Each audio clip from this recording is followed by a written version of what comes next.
A paz e a graça do nosso Senhor Jesus Cristo. Amém, igreja? Para mim é um privilégio poder estar aqui compartilhando com os irmãos a palavra do Senhor. Me sinto muito honrado pelo Senhor por poder estar aqui nesse tempo que estamos vivendo, um tempo singular, um tempo especial. Nós estamos vivendo um tempo especial pelo aprendizado que nós estamos tendo nesse tempo, especial por aquilo que esse tempo está exigindo de nós. Existem épocas em nossas vidas que vai requerer de nós um pouco mais de sabedoria, que vai requerer de nós um pouco mais de discernimento, e eu estou convencido de que nós estamos vivendo esse tempo. Eu creio que talvez nesses últimos anos, esse é o tempo onde mais se exige sabedoria da parte da igreja. E a minha oração é para que a gente possa alcançar maturidade, para que a igreja do Senhor venha alcançar maturidade. Eu estou convencido de que um dos maiores inimigos da igreja é a imaturidade. O apóstolo Paulo, escrevendo aos Gálatas, no capítulo 4, a partir do versículo 1, ele vai dizer que o filho, enquanto ele é imaturo, ele não difere do escravo, ainda que seja senhor de tudo. Então a nossa imaturidade está nos impedindo de ter acesso à nossa riqueza, aquilo que é nosso por direito, porque somos filhos de Deus.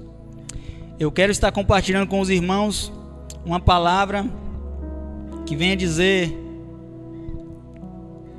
sobre o tempo que nós estamos vivendo dentro de uma cronologia bíblica. E que tempo é esse? Este é o tempo onde tem diminuído a fé, tem aumentado a injustiça e tem esfriado o amor.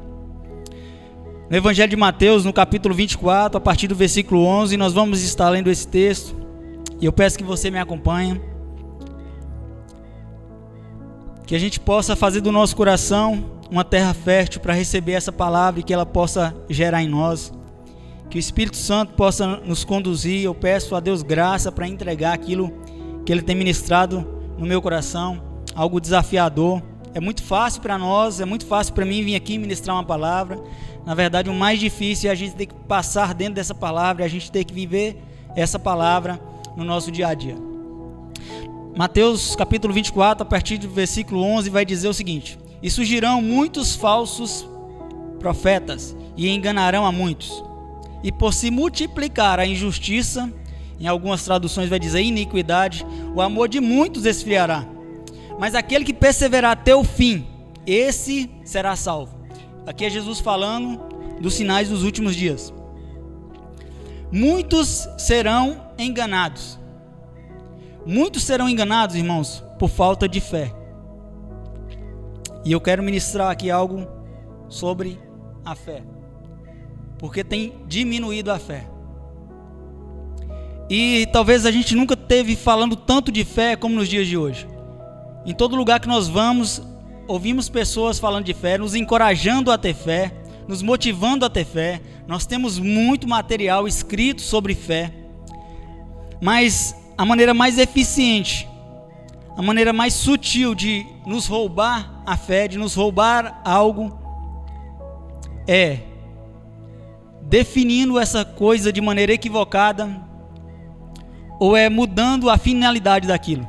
Então a maneira mais sutil da gente perder a nossa fé não é dizendo que a fé não vale a pena, não é dizendo que nós não devemos ter fé, mas é fazendo que a gente venha ter um conceito equivocado do que é fé, ou a gente venha tentar usar essa fé para uma finalidade que ela não existe. Por isso nós precisamos de tempos em tempos estar indo nas Escrituras, buscando os conceitos bíblicos dos fundamentos de Cristo. Porque um pouco de tempo que nós ficamos sem olhar nas Escrituras, nós já passamos a definir de maneira equivocada o que é igreja. Um pouco de tempo que nós saímos fora das Escrituras, nós já passamos a definir de maneira equivocada o que é culto, o que é evangelho, o que é adoração. Então nós precisamos, à luz das Escrituras, com o Espírito de Deus, buscar a definição correta. E não só uma definição correta, mas qual que é a finalidade dos fundamentos que nós estamos inseridos. Qual que é a finalidade da fé?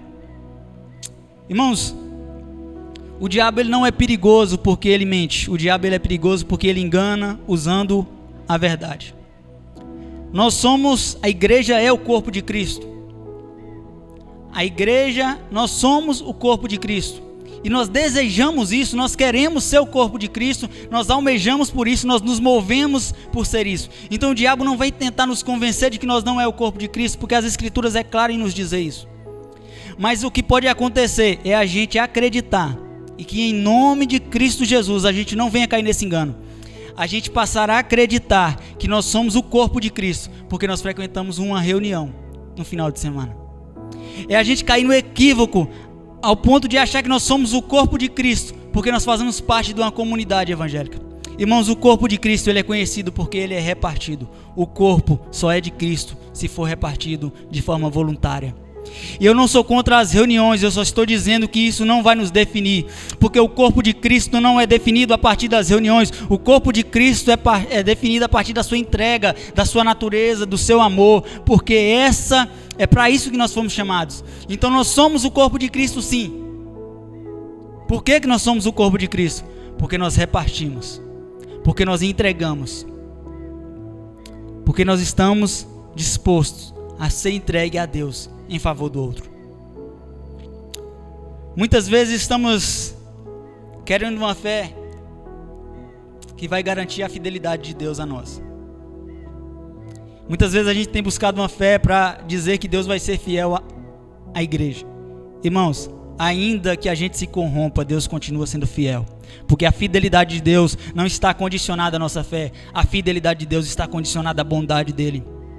Porque as Escrituras vai nos dizer que antes da fundação do mundo, Cristo era o Cordeiro de Deus morto. Então, a fidelidade de Deus com a igreja, irmão, não está condicionada à nossa fé, está condicionada à bondade dele. E antes que nós existíamos como igreja, a fidelidade de Deus, o amor de Deus já estava manifesto no mundo espiritual através da crucificação de Cristo. E muitas vezes nós estamos buscando uma fé que vai garantir com que nós acessamos aquilo que Deus tem para nós. Aquilo que Deus tem para nós foi entregue pela bondade dele, pela obra do Calvário. Eu gosto de uma definição de salvação do Paulo Borges, que ele vai dizer que salvação não é a forma como nós vamos ter a nossa vida poupada. Salvação é a forma como nós vamos gastar a nossa vida. Salvação é a forma como Deus nos orienta a gastar a nossa vida. E muitas vezes, em tempos de crise, nós estamos buscando um jeito de ter a nossa vida poupada.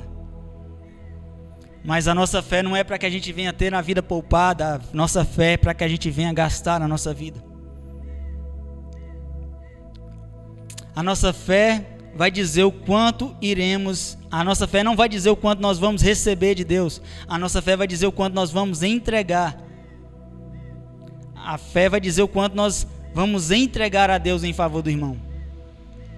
Jesus falando como seria o reino de Deus e ele falando como seria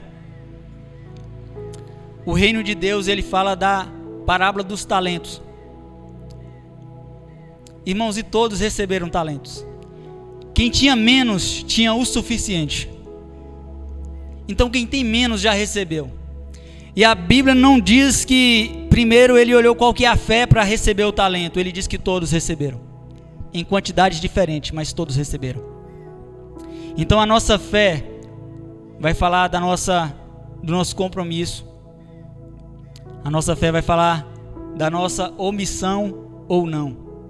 Quando nós lemos Hebreus, no capítulo 11, está ali a galeria da fé, os heróis da fé. No versículo 13, eu quero ler para você. No versículo 13 de Hebreus 11 vai dizer o seguinte: diz: todos estes morreram na fé, sem terem recebido a promessa. Porque a fé, esses homens, eles são conhecidos como pais da fé, não pelo que eles receberam, mas pelo que eles entregaram. Esses homens, eles é conhecido como pai da fé, pelo que eles entregaram a Deus. E muitas vezes a gente está buscando uma fé que vem fazer com que a gente seja poupado. Mas eu quero dizer para você, talvez foi para essa hora que nós fomos chamados. Jesus falando de como seria o julgamento do último dia, ele diz que as ovelhas ficarão à sua direita e os bodes à sua esquerda, lá em Mateus 25, e eu vou estar lendo parte do texto aqui para que a gente possa ter uma compreensão melhor. Então dirá: o rei aos que estiverem à sua direita: vinde, benditos de meu Pai, possuir por herança o reino que vos está preparado desde a fundação do mundo. O reino que está preparado desde a fundação do mundo. Porque tive fome e me deste de comer, tive sede e me deste de beber, era estrangeiro e me hospedastes, estava nu e me vestistes, adoeci e visitaste-me. E lá no final ele vai dizer,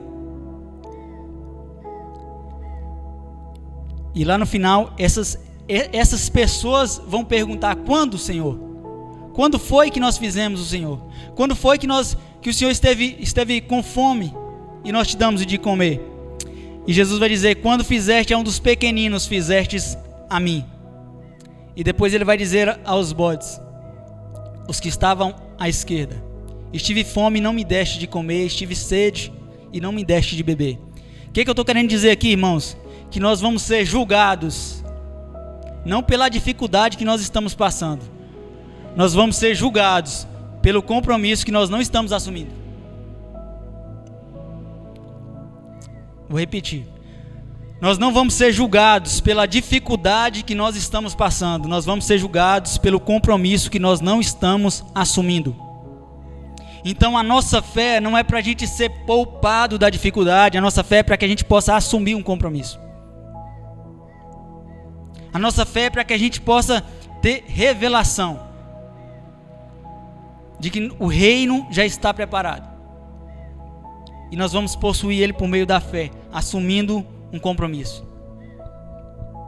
Então não vamos ser julgados pelas dificuldades. Nós vamos ser julgados pelo compromisso que nós assumimos com a família, pelo compromisso que nós assumimos com o irmão, pelo compromisso que nós assumimos com a cidade. E esse compromisso gerado da fé, ele vai gerar justiça. Porque nós estamos assumindo um compromisso, nós vamos exercer justiça. Então está aumentando a injustiça, porque está faltando aqueles que assumem um compromisso. Então a nossa tristeza, irmãos, não é de passar por uma dificuldade. A nossa tristeza é de não estar assumindo uma responsabilidade. Isso que deveria doer em nós. Isso que deveria nos abater. Isso que deveria nos deixar triste. E nós vamos passar por dificuldade. As Escrituras vai dizer isso. Porque Jesus falando do homem sábio e do homem tolo, ele vai dizer que o homem sábio ele edifica a casa sobre a rocha, mas ele fala que o dia mau vem sobre os dois. O dia mau vem sobre os dois. E deixa eu te falar algo aqui, se você estiver passando por uma dificuldade, eu não vim aqui para te desencorajar, eu não vim aqui te dizer que você não deve pedir para o Pai um alívio, mas se você tem fé para assumir responsabilidade, só tem fé para assumir um compromisso, quem tem consciência de que o nosso Deus é o Deus que tem o mundo na palma da mão, e o Deus que tem o mundo na palma da mão é o nosso Pai. Mas nós precisamos ter essa fé que assume um compromisso com o outro. Nós precisamos nesses dias nos posicionar como intercessores, irmãos. Eu te encorajo a ter pessoas que você vai estar orando por elas, dando nome e endereço se for necessário. Porque esse é um tempo que nós precisamos nos posicionar como sal da terra e luz do mundo. Este é um tempo que nós precisamos nos posicionar como uma igreja. E a igreja, irmãos, ela não é aquela que está indo atrás da luz. A Bíblia diz que nós somos a luz, porque a luz habita em nós. Nós somos a luz do mundo. E em dias de treva como esses que nós estamos vivendo, nós precisamos ser para os perdidos uma luz. As pessoas precisam ver em nós um lugar de consolo, um lugar de esperança, de modo que quando as coisas apertarem lá, elas vêm para a igreja. E quando eu falo vir para a igreja, eu não estou falando vir para um endereço, eu estou falando para vir para um lugar de comunhão, vir para um lugar de fé, porque nós temos sido chamados para ser essa referência, porque isso fala da nossa fé, esse compromisso que nós assumimos, e isso vai ser gerado justiça na cidade. Isso que vai fazer com que haja justiça, que haja compromisso na cidade. Para que a gente possa ter revelação disso, irmãos, em nome de Jesus. Para que a gente não venha ter uma fé equivocada. Para que a gente não venha ter uma fé que venha garantir. Para que a gente não venha buscar uma fé para que a gente venha ser poupado. Mas que a gente tenha uma fé que venha assumir responsabilidade com a cidade. Para que a gente venha ter uma fé que venha assumir compromisso e venha gerar justiça e venha gerar responsabilidade. Porque quando a gente vai ir para o Getsemane, não está errado a gente ir para o Getsemane, Cristo foi para o Getsemane, mas no Getsemane a nossa oração vai ser que seja feita a tua vontade. Nós não vamos orar pedindo, porque muitas vezes parece que é essa a impressão que nós estamos tendo, que nós estamos fazendo missa para ver se nós muda a vontade de Deus, para que Ele deixe de fazer a vontade dEle e passe a fazer a nossa. Isso não é uma fé de quem quer assumir responsabilidade, porque a fé de quem quer assumir responsabilidade em oração, em reuniões, nós vamos buscar discernir qual que é a vontade de Deus para esse tempo que nós estamos vivendo. Porque nós não estamos reunidos, irmãos. Nós não estamos reunidos em um endereço. Nós estamos reunidos em um espírito. Nós estamos reunidos em Cristo. Nós estamos reunidos em uma manifestação de amor. Nós estamos reunidos em uma só fé. Isso é que nos une. Isso que faz de nós a igreja. Isso que faz de nós o povo de Deus. E essa é a fé que tem faltado nos últimos dias. A fé que assume responsabilidade. A fé que assume compromisso.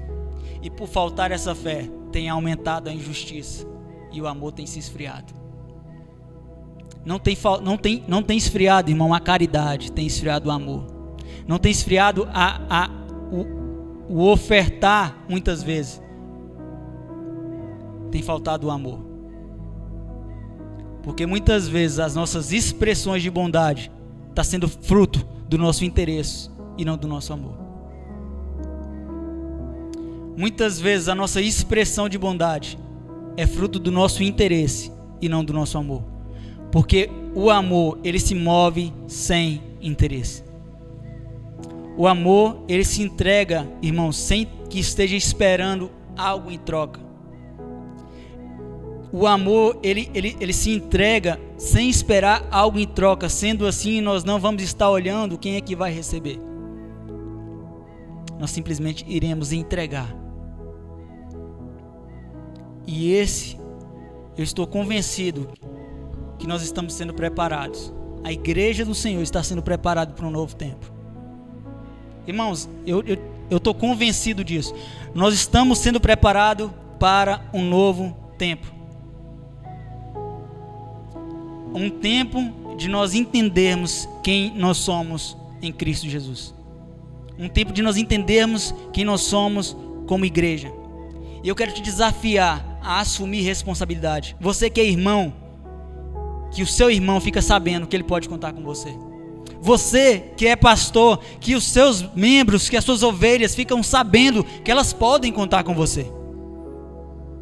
Que elas recebem mensagem no WhatsApp delas, sabendo que elas podem contar com você.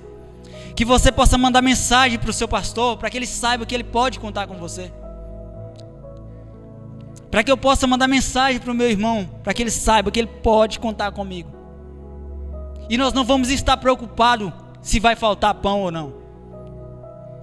Porque se faltar na minha casa, vai ter na sua, e se tem na sua casa, tem na minha. Porque nós somos o Cristo, aquele que reparte o pão. Porque muitas vezes nós estamos orando, pedindo para que não falte pão na vida do irmão, para que a gente não precise repartir o nosso. Porque às vezes a gente parece que a gente está buscando ser poupado. Mas eu quero dizer para vocês, irmão, a igreja foi para essa hora que ela foi chamada. Foi para essa hora que nós fomos chamados. Toda oferta é uma expressão de amor. Por isso que Cristo vai dizer, quando vocês for ofertar, se tiver algo contra o seu irmão, você vai lá e trata primeiro, e depois você vem em oferta. Porque o coração que não tem disposição de perdoar o seu irmão, ele não tem disposição de amar a Deus, e a sua oferta não está sendo em amor. Então nós não vamos ofertar como quem quer fazer um investimento, no sentido de vai receber algo em troca na frente. Nós vamos ofertar como quem ama. Nós vamos ofertar como quem quer fazer com que o Pai seja conhecido. Nós estamos vivendo um dia onde muitas pessoas próximas a nós estão passando por dificuldade. Uma das maiores dificuldades que nós estamos passando nesses dias, irmãos, é a dificuldade emocional e o sentimento de que estamos sozinhos. Eu não permito que ninguém próximo de mim se sinta, acha que ele está sozinho, porque eu vou empenhar a minha palavra em assumir um compromisso com ele. Que nós possamos encorajar as pessoas, que a gente possa fazer com que as pessoas saibam que elas não estão sozinhas, que elas têm pessoas que elas podem contar, porque elas fazem parte da igreja de Cristo e a obra já está consumada, e nós já entendemos isso, e nós não vamos ser omissos quanto a isso, irmãos. Nós não vamos ser omissos com a cidade, nós não vamos ser omissos com a família, nós não vamos ser omissos com os irmãos. No nome de Cristo Jesus, nós vamos ser os que intercedem, nós vamos ser os que ofertam, nós vamos ser os que entregam, porque nós fomos chamados para ser o Cristo. Nós somos o corpo de Cristo, nós somos a igreja. Essa, irmãos, é a reflexão que eu quero deixar essa noite. Essa é a reflexão que eu quero trazer para a igreja essa noite, para que a gente possa ter clareza disso, irmãos, de que nós fomos chamados para assumir responsabilidade, nós fomos chamados para assumir compromisso. A igreja de Deus, a igreja de Cristo, ela não está condicionada ao endereço geográfico. O que nos une, irmãos, não é o nosso endereço, é o Espírito de Cristo. Se você está na sua casa e você está passando por alguma dificuldade, se existe alguém na sua família com enfermidade, eu quero te encorajar a ser um intercessor para essas pessoas. Eu quero te encorajar a buscar em Deus a cura para essas pessoas. E como igreja do Senhor, nós declaramos a cura sobre a sua casa. Que nesses dias de trevas nós sejamos luz. Que nesses dias de medo nós sejamos a coragem. Que nós não ficamos calados diante daquilo que está acontecendo, mas que a gente possa nos posicionar em fé e declarar a vida de Deus. Vida de Deus. Sabe por que irmãos, deixa Deus ministrar no seu coração, e no nome de Jesus. Você sabe por que não faz sentido a igreja buscar ser poupada? Não faz nenhum sentido a igreja buscar ser poupada. Se um de nós, se você, se eu, se a gente ficar algum tempo sem respirar, a gente vai morrer ou a gente vai voltar para casa? Porque se a morte, aquilo que é a morte para o incrédulo, irmão, é a nossa passagem de volta para casa. Ou não é? Ou nós estamos enganados acerca daquilo que nós estamos lendo? Então por isso que não faz sentido nós sermos poupados. Porque quanto mais nós sermos repartidos, mais próximo nós estamos de voltar para casa. Então que a gente seja encorajados pelo Espírito Santo de Deus. Que você seja encorajada, que nós sejamos encorajados, que nós não tenhamos medo em mandar mensagem para o nosso irmão dizendo o que você precisar dentro da nossa realidade, nós estamos com você, em nome de Cristo Jesus, o Senhor. Eu te convido a gente estar fazendo uma oração,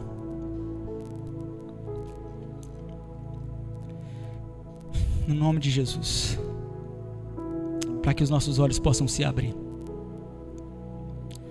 Papai do céu, nós clamamos a Deus nesses dias, Pai, por revelação.